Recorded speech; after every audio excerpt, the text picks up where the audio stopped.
Alright guys, we're going to start a new segment. Probably won't do it every Tuesday, but we're going to start something called TechTip Tuesday. And we're just going to be doing a few old tips and tricks that we have learned over the years of doing fab work and welding. That's what it's going to be mostly based on, is tips and tricks for fabrication and welding. So this is going to be a little bit more of a short format video, probably around 5 to 6 minutes at most. At most. Hopefully less. That's kind of what we're going to keep this just real short, simple, to the point. Obviously this is going to be a little bit longer because I'm explaining to you what we're doing. But today we're going to start out with our first one, and it's going to be tabs and then us welding nuts to the back of tabs. We're going to go over how we do this and why we do this.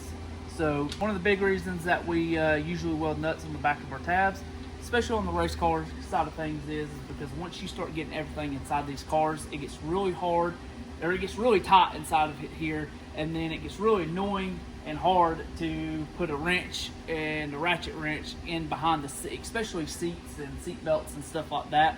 So usually on all of our seat mounts and our seat belt tabs, we'll use our regular tabs, drill them out for a 1/2 inch hole or whatever size hole that you need. Show me that tab real good. Right here. And this is our standard seat belt tab. As you can see, it's bent and it's made to where it forms around the bar. Instead of just having this flat piece that's welded, it actually gets welded all the way around through there. So what we usually use, and you can do this with any size nut or whatever you need, any tab that you have, but we always use a stainless bolt. I wouldn't suggest using a grade 8 bolt because the coating that's on it, it makes it a nightmare to weld. You can weld it, done it before, but it just makes it a nightmare. It smells good. Yeah. But, so it's pretty simple. Like I said, really all you're going to do is on the back side of wherever you go, you're just going to place this here. And I usually just weld it on 2 sides just to give it enough strength from breaking from whenever you're tightening the bolt up. But something else, don't just sit this on here and then weld it, because the threads will end up getting off, overlaying the hole, and then your bolt won't go through. So we usually take a bolt of some sort, run it through the front side like this. That way it lines everything up the way it needs to.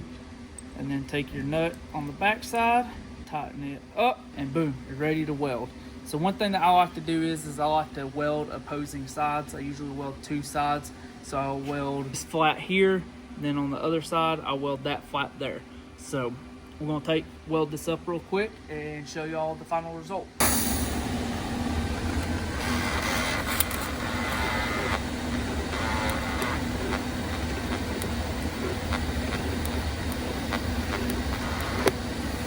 So we got that one side welded, so now we're just gonna flip it over and get that opposing side like I said.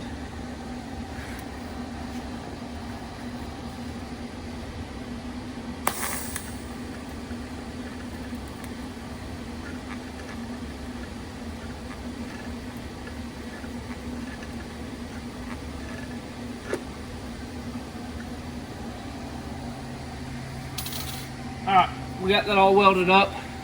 Note to yourself, do not grab that, even if you got gloves on, because that son of a gun gets very spicy very quick. It'll take a few minutes for that thing to cool off.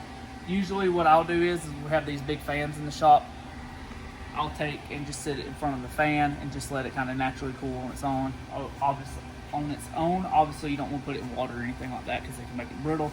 But we'll usually sometimes stick it in front of the fan to let it cool down. But we're gonna let this cool down, and then we'll kind of show y'all the final result and what we are using this particular tab for inside the car. Alright, as you can see, we got it all welded up. Like I said, it ain't gotta be nothing crazy, just get some welds on there just to hold it from whenever you torque down on that bolt. It does, like I said before, it takes 5 to 10 minutes for that thing to cool off enough for you to be able to touch it. So just be very careful because it will burn you through gloves with it being that small. But yeah, so now get this bolt out of here and we'll show you what we do inside the car. So these are going to be our seatbelt tabs. Derek's already got our crotch belt in, our other side belt, the light belt, and then this one's going to be going over here. So this is very useful for, like I said, because once this seat goes in here, you can ask Derek, there's not really any room to get in there. And we don't want him to have to pull the seat in and out every time he wants to be able to pull or put the seat belts in, because the seat is not easy to get in and out of this thing. So like I said, Derek can kind of show you right here.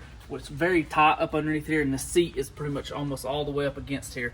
So this seat belt tab will go in here like this, and then obviously our seat belt will lay up against here and bolt through. Now you can see trying to get a wrench down in here to hold that nut on the backside would be an absolute chore. So that right there is one of the biggest reasons we do this. Plus two, whenever you do this, you don't have to keep up with your nuts and bolts as much. Whenever you pull something apart, your nut's welded on there. You pull whatever you're pulling off, and then just take and stick your bolt right back in there, and it's in place for you to be able to reinstall it. So this is just something quick, easy. It don't cost a whole lot to do this. I do know that there are some companies out there that make these, so you could definitely buy them if you wanted to, but just be careful because some of these that you buy, it's not an actual nut welded to your tab. It is either just a press-in piece that's pressed in there, or it's a riv nut. Now that's okay for mounting certain things, but whenever you're mounting something really heavy, you're mounting your seatbelt for your seatbelt tabs or for your seat, you definitely want something that's solid welded to that and not a riv nut, because it's not going to hold the way it needs to. But if y'all like this little new series that we're doing, just make sure to leave a comment on what other tips and tricks you might want to see. If we can answer them, we'll definitely answer them.